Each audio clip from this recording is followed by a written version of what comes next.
ఆవులను గోమాతగా వర్ణించడానికి పురాణాలలో కొన్ని కథలు ఉన్నాయి. పురాణాల్లో గోమాతను సకల దేవతల స్వరూపంగా వర్ణించడం జరిగింది.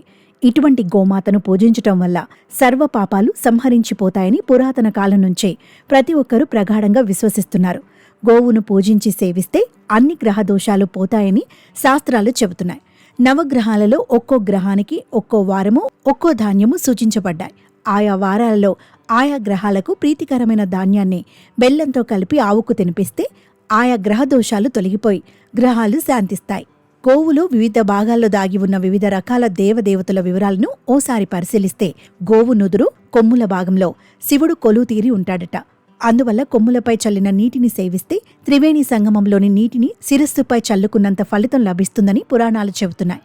అంతేకాకుండా శివ అష్టోత్తరం, సహస్రనామాలు పఠిస్తూ బిల్వ దళాలతో పూజిస్తే సాక్షాత్ కాశీ విశ్వేశ్వరుణ్ణి పూజించిన ఫలితం దక్కుతుందని వేద పండితులు చెబుతుంటారు.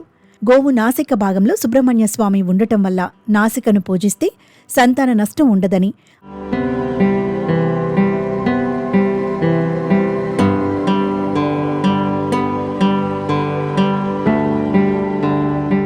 ఆవు చెవి వద్ద అశ్విని దేవతలు కొలువై ఉంటారని వారు చెబుతారు. అందువల్ల చెవిని పూజిస్తే సమస్త రోగాల నుంచి విముక్తి కలుగుతుందిట. ఆవు కన్నుల దగ్గర సూర్యచంద్రులు ఉంటారని, వాటిని పూజించటం వల్ల అజ్ఞానమనే చీకటి నశించి జ్ఞానకాంతి సకల సంపదలు కలుగుతాయని చెప్తున్నారు. ఆవు నాలికపై వరుణదేవుడు ఉండటం వల్ల అక్కడ పూజిస్తే శీఘ్ర సంతతి కలుగుతుందని చెబుతున్నారు. ఆవు చెక్కిళ్లలో కుడివైపున యముడు, ఎడమవైపున ధర్మదేవతలు ఉంటారని ప్రగాఢ విశ్వాసం.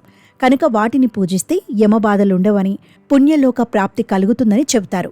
ఆవు పెదవుల్లో ప్రాతః సంధ్యాది దేవతలుంటారట. వాటిని పూజిస్తే పాపాలు నశిస్తాయని పండితుల అభిప్రాయం. అలాగే ఆవు కంఠంలో ఇంద్రుడు ఉంటాడని, అందువల్ల దాన్ని పూజిస్తే ఇంద్రియ పాటవాలు సంతానం కలుగుతుందట. ఆవు పొదుగులో 4 పురుషార్థాలు ఉంటాయి. కనుక ఆ చోట పూజిస్తే ధర్మార్థ కామమోక్షాలు కలుగుతాయని చెప్తున్నారు. ఆవు గిట్టెల చివర నాగదేవతలు ఉంటారట. వాటిని పూజిస్తే నాగలోక ప్రాప్తి లభిస్తుందని చెబుతున్నారు. ఇలా ఆవుకో పాముకో ఆ ఆధ్యాత్మిక సంబంధం ఉందని పెద్దలు అంటారు.